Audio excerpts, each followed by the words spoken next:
Hello friends, कैसे हैं आप लोग। आज हम आपके लिए एक नया कोर्स लॉन्च कर रहे हैं जिसमें हम मैथमेटिक्स की बात करेंगे। मैथमेटिक्स में कैसा मैथमेटिक्स होगा जो आपको ब्रीफली समझ में आएगा। हम ऐसी टीचिंग करेंगे जो आपके कॉम्पिटिटिव एग्जाम्स के लिए ज़्यादा से ज़्यादा यूजफुल है। ये बैच, इस बैच के सारे कंटेंट, 1 to all कंटेंट आपको विद इन 30 डेज कंप्लीटली मिल जाएगा। कोशिश करता हूं मैं 30 डेज से पहले कंप्लीट करने की, जिसमें आपका सीटेट है और यूपीटेट, इसके सिलेबस को हम कंप्लीट करेंगे। मतलब यूपीटेट और सीटेट के होने से जस्ट पहले हम इस पूरे सिलेबस को कंप्लीट करेंगे। तो इसलिए हम यहां चाहेंगे कि आज हम इंट्रोडक्टरी लेक्चर लेंगे और कुछ बेसिक जानकारियां भी आपको देते हुए हम चलेंगे। जैसे इसके सिलेबस की बात करें अगर हम, तो ये दोनों में कंबाइन है। पहला है नंबर सिस्टम, पहला चैप्टर है नंबर सिस्टम। संख्या पद्धति आपको पढ़नी पड़ेगी। इसमें संख्याओं का खेल होगा, जैसे नेचुरल नंबर क्या है, प्राकृतिक संख्या क्या है और पूर्ण संख्या क्या है, डेसिमल संख्या क्या है, इनका योग कैसा है, इनको कैसे सब्ट्रैक्ट कर सकते हैं, इनको कैसे मल्टीप्लाई कर सकते हैं, इनको कैसे ऐड कर सकते हैं, इन सारी चीज़ों पर, इनका ऑपरेशन कैसा है, इनका मैथमेटिकल ऑपरेशन कौन कौन से होते हैं, इसमें कैसे अप्लाई होते हैं, इन सारी चीज़ों पर हम डिस्कशन करेंगे। किसमें? नंबर सिस्टम में। दूसरा पॉइंट है हमारा HCF एंड LCM। मैं आपको बता दूं कि अगर आप ऐसा सोचते हैं कि आपको मैथमेटिक्स नहीं आता, तो आप यहां से देख सकते हैं। आप यहां से देखिए और आपको पूरे कंटेंट एकदम बखूबी समझ में आएगा। एकदम सिंपल लैंग्वेज में सॉल्व करके दिखाऊंगा मैं। HCF क्या है?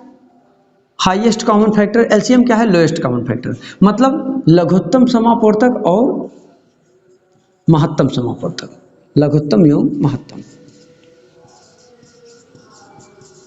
LCM मतलब लघुत्तम और HCF मतलब महत्तम, ठीक है ना। तो इस तरीके से मतलब उल्टा लिखा गया है, ऐसे और ऐसे। तो HCF और LCM ये निकालना सिखाएंगे। आपका जो अगला लेक्चर होगा इसी में, वो है आपका मेजरमेंट सिस्टम। अगला है मेजरमेंट सिस्टम।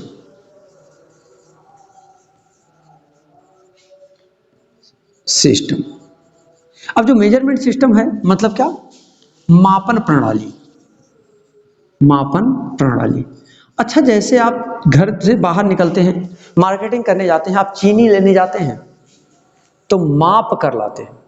आप अपने लिए ड्रेस लेना चाहते हैं, कपड़े लेना चाहते हैं, माप करके लेते हैं।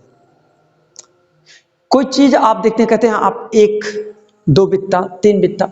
ये जो मेजरमेंट है, इन सारी चीज, जो ये तरीका है आपका, ये कहलाता है मेजरमेंट। तो मेजरमेंट के सिस्टम कितने हैं उस पर डिस्कशन करेंगे। जैसे मेजरमेंट के आप पहले से भी जानते होंगे, मुझे लगता है कि इसके बेसिकली 3 हैं। पहला है FPS system, foot pound second system. दूसरा है CGS सिस्टम। तीसरा है आपका MKS सिस्टम। अब इसी को बाद में थोड़ा सा स्टैंडर्डाइजेशन हुआ और इसका नाम कह दिया गया SI है, सिस्टम ऑफ इंटरनेशनल, मतलब अंतरराष्ट्रीय प्रणाली इसको कहा गया। तो इन सारी चीजों पर भी हम ब्रीफ डिस्कशन यहां करने वाले हैं। अगला पॉइंट हमारा है geometry and shapes. Geometry and shapes. अब ज्योमेट्री, ज्यामिति की बात करेंगे। जैसे आपने देखा होगा, कोण किसे कहते हैं, रेखा किसे कहते हैं, है ना, रे किसे कहते हैं, किरण, लाइन सेगमेंट किसे कहते हैं, ऑब्ट्यूज एंगल किसे कहते हैं, एक्यूट एंगल किसे कहते हैं, सर्कल किसे कहते हैं, मतलब वृत्त किसे कहते हैं, त्रिज्या किसे कहते हैं, रेडियस, सेंटर ऑफ कर्वेचर किसे कहते हैं, रेडियस ऑफ कर्वेचर। इन सारी चीजों पर, ज्योमेट्री के सारे पॉइंट्स पर डिस्कशन हम यहां करेंगे। जैसे सेंटर ऑफ कर्वेचर नहीं, सेंटर किसे कहते हैं, डायामीटर किसे कहते हैं, सर्कमफेरेंस मतलब परिधि किसे कहते हैं, 2πr क्या है, उसका क्षेत्रफल क्या है, त्रिभुज किसे कहते हैं? त्रिभुज में समकोण क्या है? समकोण त्रिभुज क्या चीज होती है? न्यून कोण त्रिभुज क्या चीज होता है? अधिक कोण त्रिभुज क्या चीज होता है? इन सारी चीजों पर हम ब्रीफ डिस्कशन यहां करेंगे। शेप्स, आकार पर भी, आकृतियों पर भी डिस्कशन करेंगे कि कैसी कैसी आकृतियां होती हैं, मतलब किस प्रकार की आकृति हो सकती है। उसके बाद में हम अर्थमेटिक से भी रिलेटेड डिस्कशन करेंगे। जैसे नेक्स्ट पॉइंट हमारा है अर्थमेटिक, अंकगणित, arithmetic based question, based problem बोलो, क्वेश्चन है। ऐसी समस्याएं जो अंकगणित पर आधारित हो, अंकगणित में कैसे काम करते हैं, क्या करते हैं, इन सारी चीजों पर भी डिस्कशन हम करेंगे। आप इस पर मत जाइए कि हिंदी में लिख रहा हूं या इंग्लिश में लिख रहा हूं। मैं ये जानता हूं जब मैं पढ़ाना शुरू करूंगा, जब क्लास चालू होगा तो हिंदी इंग्लिश सब समझ में आएगा। मैं हिंदी में भी बोलूंगा वो भी आपको समझ में आएगा, इंग्लिश यूज करूंगा वो भी आपको समझ में आएगा। अगला पॉइंट है हमारा, जैसे छठवां point, data, data handling. Data handling में क्या आता है? देखिए, आप किसी चीज को किसी को दे देते हैं, उसमें उतार हुआ कि चढ़ाव, जैसे शेयर मार्केट का मामला है, वो डाटा हैंडलिंग से ही मेजर किया जाता है। कितना चीज, किसी शहर का पॉपुलेशन कितना साल में कितना हो गया, कितने साल में कितना हो गया, इन सारी चीजों पर डिस्कशन भी हम यहां करेंगे। मतलब आंकड़ा प्रबंधन इसको कहते हैं। आंकड़ा प्रबंधन पर भी हम डिस्कशन करेंगे और बहुत ब्रीफली डिस्कशन करेंगे, मतलब कैसे कैसे मेजर किए जाते हैं। वैसे हम आपको इसी में बताएंगे हम कि जो संख्याएं होती हैं उनको जोड़ना कैसे है, addition subtraction, addition subtraction, multiplication, division, मतलब जोड़ना, घटाना, गुणा करना, भाग करना, इन सारी चीजों पर। तो मेरे कहने का मतलब यह है कि आप, जैसे आपने कभी भी हो सकता है सुना हो BODMAS, ये कैसे काम करता है, या आपने देख लिया होगा बहुत बड़ा क्वेश्चन, 4 + 3 / 6 × 7 × 2 + 3 - 7 / 2, इन सारी चीजों को देख रहे हैं। ये सारे क्वेश्चंस कैसे सॉल्व किए जाएंगे, ये BODMAS से ही रिलेटेड है। आज हम आपको BODMAS का फुल फॉर्म बता देते हैं। मतलब लेक्चर अभी शुरू नहीं हुआ है, अभी मैं आपको बता रहा हूं इसमें डाटा क्या है। आप यूपी टेट, सी टेट जो 30 मार्क्स हैं, ये आप 30 में 30 कहां से लाएंगे? आप मुझसे जुड़िए, हम आपको 30 में 30 देने की गारंटी लेते हैं। बस आपको मेरे हिसाब से लेकिन चलना होगा। देखिए, अगर कोई ये कह दे कि मैं गारंटी लेता हूं आपको ऐसा मिलेगा, तो ये संभव नहीं है। आप उसके पथ पर चलेंगे तब आप इसको पा सकते हैं। आप अपने मन से चलेंगे तो आपको मिलने वाला नहीं। तो मेरी बात समझने की कोशिश करें कि अगर आप इसको बखूबी समझना चाहते हैं तो आपको हमारे साथ मतलब चलना होगा, कदम मिलाकर चलना पड़ेगा, और आपकी सफलता ही हमारी सफलता यहां होगी। तो इस चीज को दिमाग में रखे रहिए कि 30 में 30 आपको चाहिए, तो यहां आपको हमसे जुड़ना पड़ेगा और मेरी कहे हुए सारी बातों पर अमल करना होगा। सिर्फ कहकर, इधर से सुनकर इधर से निकाल लेंगे तो आज तक आपको जो मिला है वही मिलेगा। अगर आपको कुछ अलग चाहिए तो आपको मेरे साथ चलना होगा, ठीक है ना? तो इन सारी चीजों पर हम डिस्कशन करेंगे। जैसे इसका फुल फॉर्म हम बता देते हैं, आगे बढ़ते हैं। बी फॉर होता है ब्रैकेट, ओ मीन्स होता है ऑफ, डी मीन्स डिवीजन, अगला एम है मल्टीप्लिकेशन,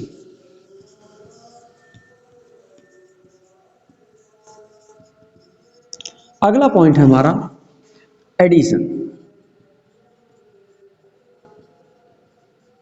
हमारा अगला पॉइंट है एस सब्ट्रैक्शन। मतलब जो आप आज तक संक्रिया करते आए हैं, मतलब जोड़ना, घटाना, मल्टीप्लाई करना, डिवाइड करना, ब्रैकेट हटाना, ये सब कैसे करते आए हैं, उसका एक नियम होता है जिसे आप BODMAS के थ्रू जानते हैं। Bracket of, division, multiplication, addition, subtraction, इसको अप्लाई कैसे करते हैं? ब्रैकेट के अंदर चेक करो, ब्रैकेट ऑफ मतलब ब्रैकेट के अंदर क्या डिवीजन है, अगर है तो सॉल्व कर लीजिए, नहीं है तो छोड़ दीजिए, आगे बढ़िए। क्या मल्टीप्लिकेशन है, सॉल्व कर लीजिए, अगर ये भी नहीं है आगे बढ़िए। क्या एडिशन है ब्रैकेट के अंदर, अगर हाँ तो पहले सॉल्व करिए, उसके बाद अगर नहीं है तो सब्ट्रैक्शन होगा, उसको सॉल्व करिए। मेरी कहने मतलब एक सीक्वेंस है, अगर किसी ब्रैकेट के अंदर डिवीजन भी है, मल्टीप्लिकेशन भी, एडिशन भी, सब्ट्रैक्शन भी, तो सबसे पहले आपको डिवीजन सॉल्व करना है, सबसे पहले भाग देना है जो भाग देने लायक होगा, उसके बाद जो गुणा करने लायक है मल्टीप्लाई, वो मल्टीप्लाई गुणा करोगे आप, उसके बाद जो जोड़ने लायक रहेगा वो जोड़ोगे और जो घटाने लायक रहेगा वो घटाओगे। इस तरीके से हम इस पर डिस्कशन करने वाले हैं, ठीक है ना। तो आज से हमारा जो टॉपिक शुरू हो रहा है वो पहला टॉपिक है नंबर सिस्टम। पहला टॉपिक है आपका नंबर सिस्टम। आज हम संख्याओं के बारे में पूर्णतः जानकारी लेने वाले हैं, ठीक है ना। तो आइए शुरू करते हैं। नंबर सिस्टम क्या है, नंबर सिस्टम में क्या क्या हमको पढ़ना है।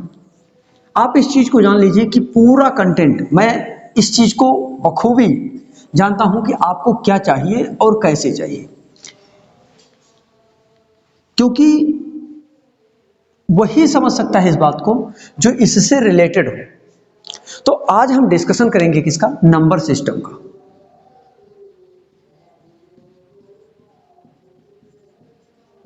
नंबर सिस्टम मतलब संख्या पद्धति। मेरी बात को समझिए, ना तो मैंने कहा है, ना तो आपको हिंदी से कोई मतलब है, ना ही आपको कोई इंग्लिश से मतलब होनी चाहिए। आपको मतलब किससे होनी चाहिए कि जो आपको इजीली समझ में आ जाए, जिस भी लैंग्वेज को आप समझ सके, चाहे हिंदी चाहे इंग्लिश। हम सबसे पहले शुरू करेंगे संख्या से कि संख्या क्या चीज होती है। देखिए, संख्या यानी हम बात कर रहे हैं नंबर की। संख्या एक ऐसी चीज होती है कि जिसका कोई अंकगणितीय मान होता है, जिसका कोई एक स्पेशल सिंबल होता है जिसे हम संख्या कहते हैं। जैसे एक स्पेशल सिंबल है 0, 1, 2, 3, 4, 5, 6, 7, 8, 9, 10। 10 मत कहिए, क्यों? क्योंकि 10 में 1 और 0 दो नंबर इंक्लूड होकर के, दो संख्याएं इंक्लूड होकर 10 बनता है। आपके पास जितनी भी संख्याएं हों, चाहे वो 1 हो, चाहे वो 100 हो, या 50 हो, या 200 हो, या 170 हो, या 350 हो, या 1 करोड़ 2 करोड़ हो, लाख 2 लाख हो, ये सब इन्हीं को यूज करके बनाया जाता है। ये कितने नंबर हैं? 10 नंबर हैं, चेक कर सकते हैं। 1, 2, 3, 4, 5, 6, 7, 8, 9, 10। या फिर आप ऐसे गिनिए 1 से 9 तक ये, और एक 0, 9, 1, 10। कितनी संख्याएं हैं टोटल? आपके पास 10 संख्याएं हैं। इन्हीं 10 संख्याओं को यूज करके हम किसी भी चीज को लिखते हैं, एक चीज दूसरी चीज। अगर मैं बोलूं तो ये कहां कहां अप्लीकेबल है, कहां कहां मान्य है? भारत में भी मान्य है, मतलब भारतीय संख्याओं में भी, और अंतरराष्ट्रीय में भी मान्य है। मतलब ये जो संख्या है ये भारतीय संख्या में भी आती है, भारतीय प्रणाली में भी, और अंतरराष्ट्रीय प्रणाली में भी मान्य है। मतलब हर जगह ये अप्लीकेबल है, चाहे ये भारत की बात हो या अंतरराष्ट्रीय पूरे देश विदेश कहीं की भी बात हो, वहां दोनों जगहों पर ये मान्य है। पहली बात। दूसरी बात, अगर ये दोनों स्तर से मान्य हैं तो इनकी वैल्यूज को भी, जैसे आप 100 लिखना चाहें तो 1 और 2 0 जोड़ देते हैं, 100 हो जाता है। मतलब 3 अंकों का समेशन है। मतलब ये जो संख्याएं होती हैं वो 1 अंक, 2 अंक, 3 अंक, 10 अंक, 20 अंक में भी लिखी जाती है। इस संख्या को सदैव हम दाहिनी तरफ से पढ़ते हैं। कैसे पढ़ते हैं? दाहिनी तरफ से पढ़ते हैं, और दाहिनी संख्या का नाम है इकाई, दूसरी संख्या का नाम है दहाई, सैकड़ा, हजार, 10,000, 10,000। ऐसे ही आप लाख, 10 लाख, करोड़, 10 करोड़, अरब, 10 अरब, ये ऐसे ही आप पीछे बढ़ते जाएंगे। लेकिन ध्यान रहे, जो भी संख्या लिखा हो, जैसे 4, 3, 9, 6 जो भी है, 4, 3, 6, 9, तो 9 क्या है? दाहिनी ओर से गिनना शुरू करो, इकाई। अगला संख्या क्या है? दहाई। अगला संख्या क्या है? सैकड़ा। अगला संख्या क्या है? हजार। अगला संख्या क्या होगा? 10,000। अगला संख्या क्या होगा? लाख। अगला संख्या क्या होगा? 10 लाख। अगला संख्या क्या होगा, करोड़, 10 करोड़। बात समझ रहे हैं? इस तरीके से आप इसको पढ़ेंगे। मतलब एक चीज समझ में आया कि आप इसको पढ़ेंगे जब संख्याओं का निर्धारण करेंगे, इकाई, दहाई, सैकड़ा, हजार, 10,000, लाख, 10 लाख, करोड़, 10 करोड़, अरब, तो ये कहां से गिनेंगे, हमेशा दाहिनी ओर से। किधर से गिनेंगे, दाहिने ओर, दाहिने तरफ से। ठीक, तो एक चीज तो ये आप टीचर बनने जा रहे हैं तो ये सारी चीजें तो जानते हैं, लेकिन जब आप किसी चीज को ये मान लेते हैं कि मैं जानता हूं, तो आप उस चीज को स्किप करने लगते हैं, छोड़ने लगते हैं। और जब छोटी छोटी चीजें छूट जाती हैं तो कहीं बड़ी चीज छूट चुकी होती है उसी बीच में, क्योंकि जब तक थोड़ा थोड़ा इकट्ठा नहीं किया जाएगा तब तक ज्यादा इकट्ठा नहीं मिलेगा आपको। तो एक चीज समझ में आया कि इसको दाहिनी चीज से नाप दें। एक चीज, दूसरी चीज, इनके हमने बताया कि दो प्रणाली होती है, एक इंडियन और एक अंतरराष्ट्रीय। इंडियन सिस्टम और एक इंटरनेशनल सिस्टम। इंडियन सिस्टम में ध्यान से देखिए, जैसे कोई चीज लिखा हो 4037920825 मान लो। जो इंडियन सिस्टम में अगर आप देखें तो इसमें कॉमा दाहिनी तरफ से पहले 3 अंक पर, उसके बाद 2 अंक 2 अंक 2 अंक पर लगाएंगे। ठीक है, अगर लास्ट में 1 अंक बच रहा है तो 1 पर लगाएंगे, लेकिन सिस्टम यही है कि पहले पीछे से दाहिनी तरफ से 1 2 3 अंक, उसके बाद 1 2, फिर 1 2, फिर से 1 2, फिर से 1 2। अगर आप पढ़ना चाहें तो इसको कह सकते हैं इकाई, दहाई, सैकड़ा, हजार, 10,000, लाख, 10 लाख, करोड़, 10 करोड़, अरब। मेरी बात समझ रहे हैं? अगर यही अंतरराष्ट्रीय प्रणाली में होता, सेम नंबर अंतरराष्ट्रीय प्रणाली में लिखा होता, तब क्या होता, तो इस पर सदैव 3 अंकों पर लगता। जैसे इसी को मान लो 4037928925, तो इसमें 3 अंक पर दशमलव लगता, कॉमा लगता, फिर 3 अंक पर कॉमा, फिर 3 अंक पर कॉमा। मतलब जो कॉमा हो, अच्छा ऐसा तो नहीं कि मैंने यहाँ दशमलव बोल दिया हो, अगर हमने दशमलव बोल दिया है तो बाई मिस्टेक निकल गया।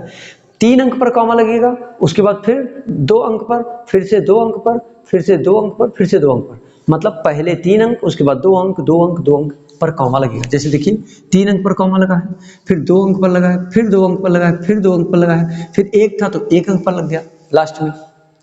लेकिन जब हम किसी चीज को अंतरराष्ट्रीय प्रणाली में पढ़ते हैं तो उसमें हमेशा 3 अंक पर कॉमा लगेगा। देखो 3 अंक 3 अंक, और बाद में 1 था तो 1 पे लग जाएगा, 2 रहेगा तो 2 पर लग जाएगा। लेकिन मतलब मेरे कहने का है कि अंतरराष्ट्रीय प्रणाली में याद करो कि 3 अंक पर कॉमा लगता है, और इंडियन प्रणाली में पहले 3 अंक पर और उसके बाद 2 अंक पर कॉमा लगता है। कॉमा किधर से लगाओगे आप, दाहिनी तरफ से। कहां से लगाओगे फ्रेंड्स, दाहिनी तरफ से। मित्रों एक चीज बता दूं मैं कि जब तक ये चीजें, बेसिक चीजें आप नहीं समझेंगे तब तक आपकी छोटी छोटी चीजें बड़ी नजर आएंगी आपको। मुझे लगता है ये बात समझ में आ गई, बोले क्लियर। अब इनको शब्दों में भी लिखने के लिए कभी कभी पूछ लिया जाता है कि शब्दों में कैसे लिखेंगे। जैसे अब हम कोई अंक लेंगे और उसको आपको समझाएंगे कि शब्द में उसको कैसे लिखेंगे। जैसे देखिए लिखा है 4 3 7 9 5, और कहा भारतीय प्रणाली में लिखूं।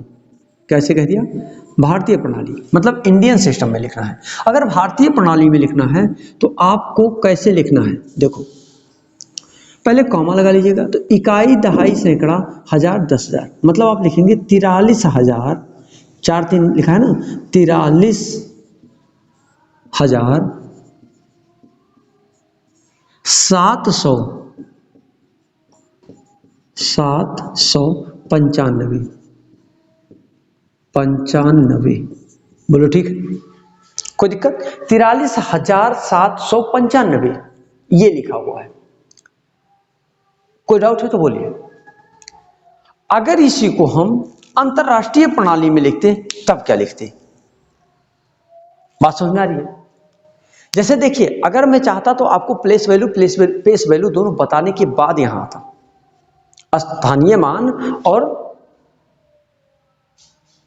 प्लेस वैल्यू, स्थानीय मान और फेस वैल्यू और प्लेस, मतलब इसमें दो चीजें होती हैं, एक फेस वैल्यू होता है और एक दूसरा होता है प्लेस वैल्यू। तो एक होता है जो फेस वैल्यू होता है वो वास्तविक मान होता है। क्या होता है, वास्तविक मान।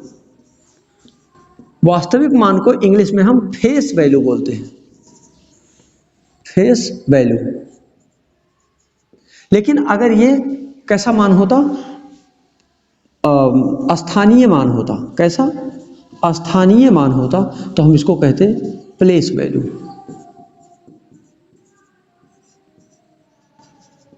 देखिए इन दोनों चीजों का इसलिए जानना आवश्यक है, जैसे इसी चीज की बात करो इसकी, तो ये जैसे ये लिखा हो 4379, तो इसको लिखेंगे 437795, ये लिखा है।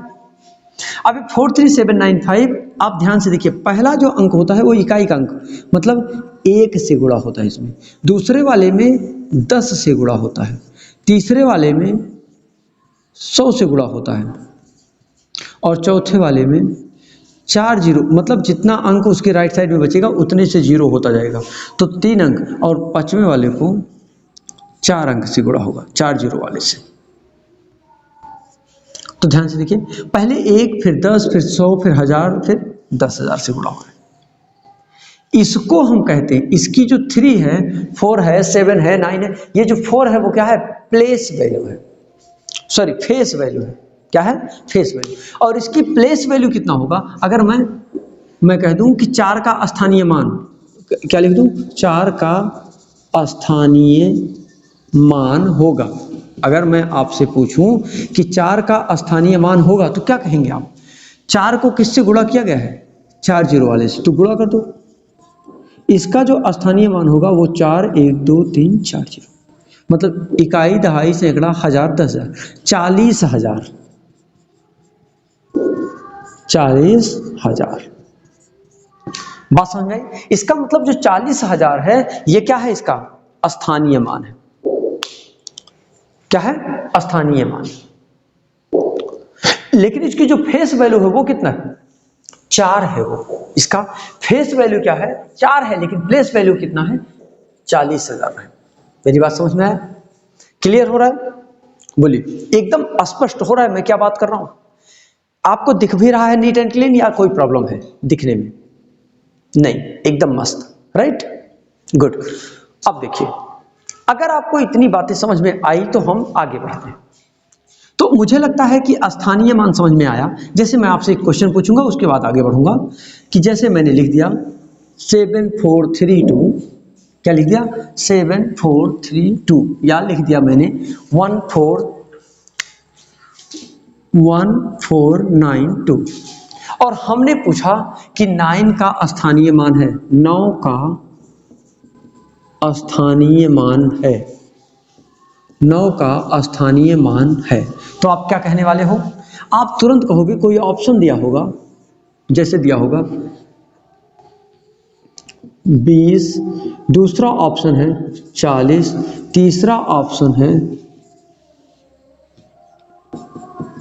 1000, और चौथा ऑप्शन है आपका 90। ठीक, अब आप क्या चूज करोगे, आपको अभी जस्ट बताया गया कि 141492, इसका पहले में एक अंक से, 1 से गुणा होता है, दूसरे में 10 से, तीसरे में 100 से, और चौथे में 1000 से। तो जब 9 में 10 से गुणा होगा तो 9 गुणे 10 बराबर 90, इसका स्थानीय मान कितना आएगा, 90, यानी ऑप्शन चौथा सही होगा। आप जानते हैं कि ये इसमें टोटल के टोटल एमसीक्यू ही आते हैं। एक चीज मैं और बता दूं, ये निगेटिव मार्किंग नहीं है, क्या नहीं है, निगेटिव मार्किंग नहीं है। इसलिए जब आप एग्जाम देने जाइएगा तो पहले तो आप कोशिश करिएगा 100% राइट ही टच करिएगा, वही आप चेक करिएगा जो आपको आता है अच्छे से, उसको आप पहले टच करिए, कर लीजिए बखूबी। उसके बाद जो आपके पास समय बचता है आधे घंटे का, 20 मिनट का समय बच जाएगा लास्ट में, जो आधे घंटे 20 मिनट का समय बचेगा वो सारे क्वेश्चन को मार दीजिएगा। इसलिए छोड़ देने से कोई फायदा नहीं है, लेकिन टच कर देने से कुछ ना कुछ बेनिफिट हमको मिल सकता है।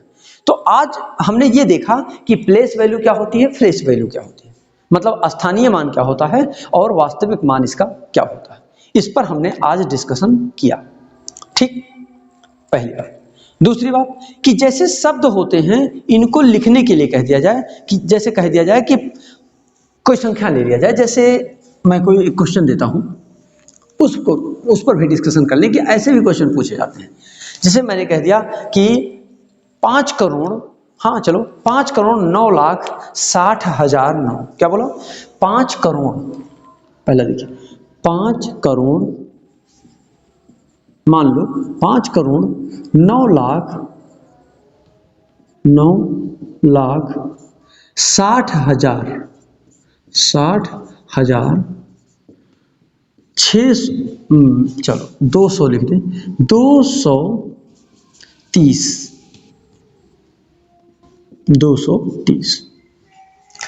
कह रहा है इसको क्या करो, अंकों में लिखो, लेकिन कैसे लिखोगे आप इस पर कोशिश करो। क्या है? 5 करोड़, तो 5 में 1 करोड़ से गुणा होगा, ध्यान से देखो, तो इकाई, दहाई, सैकड़ा, हजार, 10,000, लाख, 10 लाख, करोड़, प्लस 5 करोड़ 9 लाख, 9 में 1 लाख से, तो इकाई, दहाई, सैकड़ा, हजार, 10,000, लाख, प्लस 60,000, 6 में हजार से मतलब 10,000 से, तो इकाई, दहाई, सैकड़ा, हजार, 10,000, और प्लस 200, तो 2 में 100 से 200, और 30 में प्लस 30 में 3 में 10 से 30 हो जाएगा। बोलिए ठीक है ना? इसका मान भी आप लिख सकते हो, ऐसे ही पूछ लेगा कि क्या लिखो, तो ये चीजें इसलिए बता रहा हूं कि समझ में आ जाए। जैसे अब इसमें क्या करोगे, 1 2 3 4 5 6 7, 1 2 3 4 5 6 7, 7 जीरो बढ़ा दो, 7 जीरो बढ़ा दिया हमने, 3 3 6 1 7, प्लस 9 में 5 जीरो, 9 में 1 2 3 4 5, 6 में 4 जीरो, 1 2 3 4, प्लस 2 में 100, 2 जीरो, और प्लस 3 में 1 जीरो बढ़ जाएगा। ध्यान से देखिए, इकाई के अंक पर 0 है सब में, तो 0 हो जाएगा, 3 है यहाँ कुछ नहीं है तो 3 हो जाएगा, यहाँ 2 है तो 2 हो जाएगा, 60,000 है, ध्यान से देखो 3 अंक हो गया, और ये 4 जीरो है, तो 1 जीरो बढ़ा के 6 लिख दो। इसमें देखो 1 2 3 4 5, 1 2 3 4 5, छठवां अंक है तो छठवां अंक 9 हो जाएगा। अगला देखो 1 2 3 4 5 6 7 8, यानी 1 जीरो, तब इसको करके दिखाओ, इकाई, ये देखो क्या लिखा है, 5 करोड़ 9,60,230, इकाई, दहाई, सैकड़ा, हजार, 10,000, लाख, 10 लाख, करोड़, 5 करोड़। बात समझ में आई मैं क्या बात कर रहा हूं? इसका मतलब ऐसे क्वेश्चन अगर पूछे जाएं तो आप एकदम सिंपली ये मान लीजिए कि आपको सब कुछ आता है, ऐसा कोई पॉइंट नहीं है इसमें जो आपको समझ में नहीं आया। तो मुझे लगता है कि ये बात मैं समझा पा रहा हूं कि आप ऐसे क्वेश्चन को कैसे लगाओगे। ठीक, अब बात करते हैं हम रोमन प्रणाली की। देखिए जो अंक होते हैं उनके कुछ रोमन सिस्टम भी होते हैं, रोमन अंक में लिखते हैं। जैसे आपने देखा होगा जब आप क्लास 6 में रहे होंगे तो आप, या क्लास 6 के बच्चों को देखते होंगे तो वो बच्चे लिखते हैं 6th, जब देखो ऐसे V और I, उसके बाद ऊपर TH, तो जो VI है वो 6 को रिप्रेजेंट करता है। कैसे करता है ये हमको जानने की आवश्यकता है।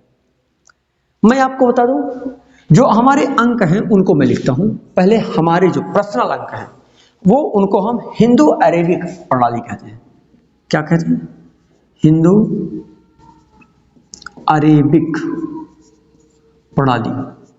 जो हिंदू अरेबिक प्रणाली है उनके पहले संख्याओं को लिखता हूं। जैसे क्या है, मान लीजिए 1 है, 2 है, 3 4, ऐसे देखिए बहुत सारी संख्याओं को तो मैं नहीं लिखना चाहता, लेकिन जैसे मैं लिख देता हूं 1 2 3 मान लो, 2 मान लो, उसके बाद 5 मान लो, 10 मान लो आप, 50 मान लो आप, 100 मान लो आप, है ना, 100 मान लो, चलो हम 1 2 मान लिया, 5 10 50 100, 500 मान लीजिए आप, और 1000 मान लीजिए।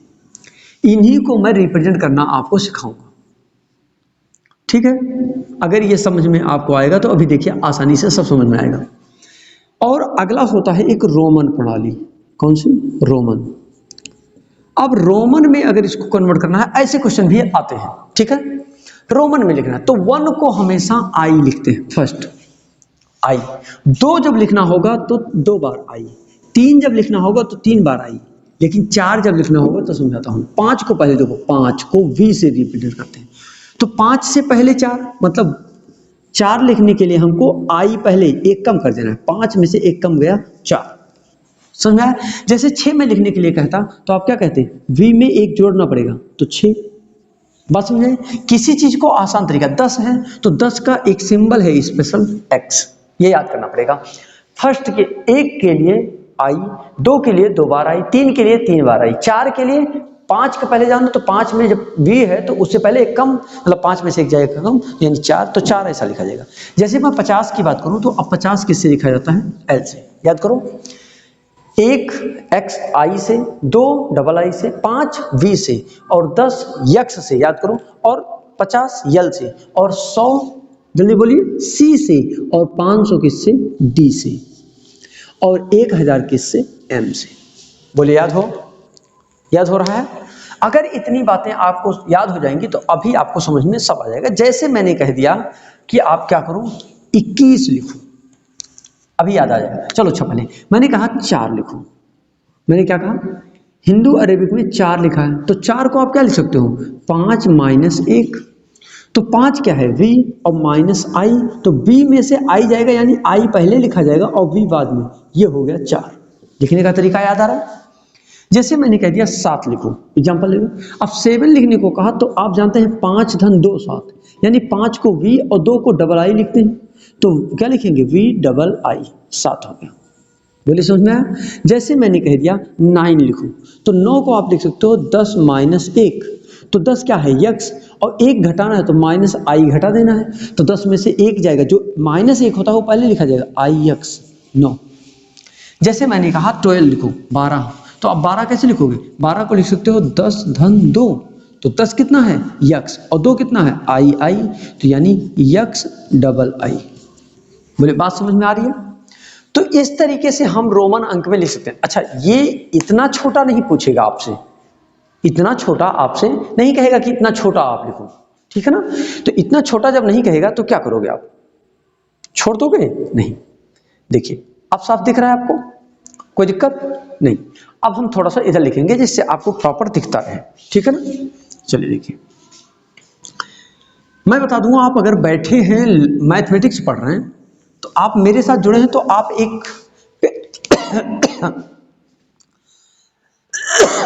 आप एक पेन ले लीजिए और एक कॉपी, और जैसे जैसे आप देख रहे हैं वैसे वैसे क्या करते रहें? लिखते रहें। और क्या करेंगे आप? इसको जो मैं आज पढ़ा रहा हूं इसको हर आप क्योंकि ज़्यादा तो अभी कंटेंट है नहीं, तो आप इसको बराबर क्या करें? पलटते रहें, कॉपी को उलटकर एक बार देख लिया करें। हफ्ते में कम से कम 2 बार 3 बार तब तक देखते रहें जब तक आपको ये पूरे कॉन्सेप्ट क्लियर ना हो जाए, ठीक है ना? खांसी आ रहा है थोड़ा सा।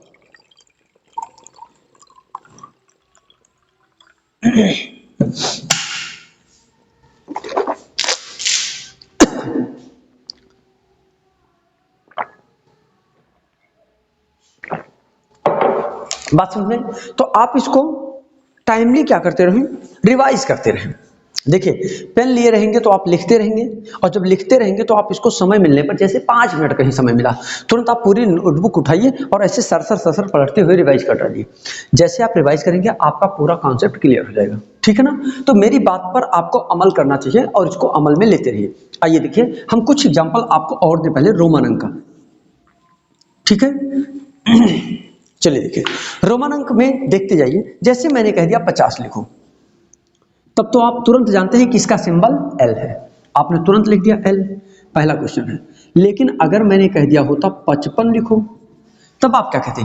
55 लिखने के लिए 50 धन 5 लिखते। बोलो सही है? तो 50 को तो आप L लिखते और 5 को क्या लिखते? V, तो L और V मिलके क्या हो जाता? 55 हो जाता। अच्छा, अगर मैं कह देता, तीसरा क्वेश्चन, अगर मैं कह देता 46 लिखो या 45 लिखो, पहले मैं कह दिया 45 लिखो, 45 लिखना है, तो 50 में से 5 माइनस करना पड़ेगा तो 45 हो जाएगा, यानी 50 L और माइनस 5, और 5 माने V, तो VL क्या मिलेगा आपको? 45 मिलेगा। जैसे मैं कह देता आपको कि 52 लिखो, चौथा क्वेश्चन, 52 लिखने के लिए 50 धन 2, तो 50 की वैल्यू कितनी है? L, और 2 की वैल्यू कितनी है? I डबल I, तो क्या हो जाएगा? जल्दी बोलिए, L डबल I, 52 हो जाएगा। बात समझ में आ रही है? साथ में ऐसे जैसे मैं कह देता 70 लिखो, मान लीजिए 70 लिखने के लिए मैंने कहा, तो 70 मतलब क्या? 50 धन 2, बोलिए, सॉरी 50 धन 20, तो 50 माने L और 20 माने XX, तो L धन XX मतलब LXX, बात समझ में आ रही है? तो आप इसको LXX करके लिख सकते हैं, तो ये हो जाएगा आपका 70, राइट। अच्छा, एक चीज, अगर इतनी बातें समझ में आई तो मैं आगे बढ़ूं।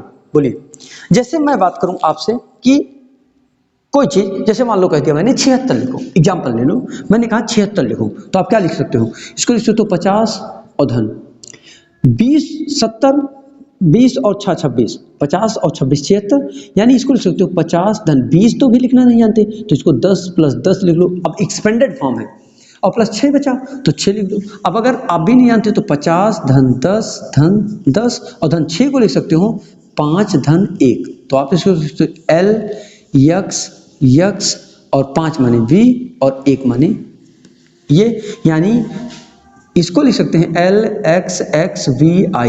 ये क्या कहलाएगा आपका? जल्दी बोलिए, ये क्या कहलाएगा? 76। मुझे लगता है कि आपको स्पष्ट दिखाई दे रहा है और बहुत अच्छा समझ में आ रहा है। मैं उम्मीद कर सकता हूं कि आपको ये बातें समझ में आ रही है। बोलिए, एकदम क्लियर? अगर आपको कोई दिक्कत है तो आप बोल सकते हैं। अच्छा, जैसे एग्जाम्पल के तौर पर ये भी तो आ सकता था, जैसे कोई चीज आ जाए कि 96 लिखने को कह दिया। क्या कहा इसने? कहा आप 96 लिखो, तो 96 को क्या लिखोगे? 100 और -4। भाई 100 में से 4 घटाओगे तो 96 आएगा। 100 कितना है? जल्दी देखो, C है। क्या है? C। और 4 क्या है? I और V, यानी IV पहले आएगा और फिर C आएगा, IVC। ये हो गया कितना? 96। ऐसे ही मैं 1005 कह देता। चलो 1005 कहता तो 1000 मतलब आप जानते हैं, यहाँ देखिए 1000 मतलब M, तो M लिखिए और प्लस 5, इसको पहले एक्सपेंड कर दूं तो 1000 और प्लस 5, तो जानते हैं आप 1000 मतलब M, तो M प्लस 5 मतलब V, तो क्या लिखेंगे आप? MV। इस तरीके से आप इसका डिस्कशन करेंगे। इसके बाद हम संख्याओं के और ब्रीफ में जाएंगे, लेकिन आज नहीं, क्योंकि 35 मिनट 40 मिनट से ज़्यादा का लेक्चर नहीं होना चाहिए। इंटरटेनिंग लेक्चर होना चाहिए जिसमें आपको आनंद आए, खुशी से बैठकर 1 घंटे। आपको ये लेक्चर लगाने के लिए कम से कम 30 मिनट 35 मिनट का ये लेक्चर और प्लस 30 मिनट आपको रिवीजन में, यानी 60 मिनट अगर आप दे रहे हैं मैथमेटिक्स को, तो आपको 30 में 28, 29, 30 कोई रोक नहीं सकता। आपका मार्क्स 28, 29, 30 हमेशा मिलेगा। तो फिर मिलते हैं हम आपसे अगले लेक्चर में। All the very best. और आप एक शिक्षक बनने वाले हैं, हम आशा करते हैं कि आप मेहनत करेंगे और इस समाज को सुधारने में आप अपना महत्वपूर्ण योगदान ज्ञापित करेंगे। धन्यवाद, बहुत बहुत धन्यवाद मित्रों।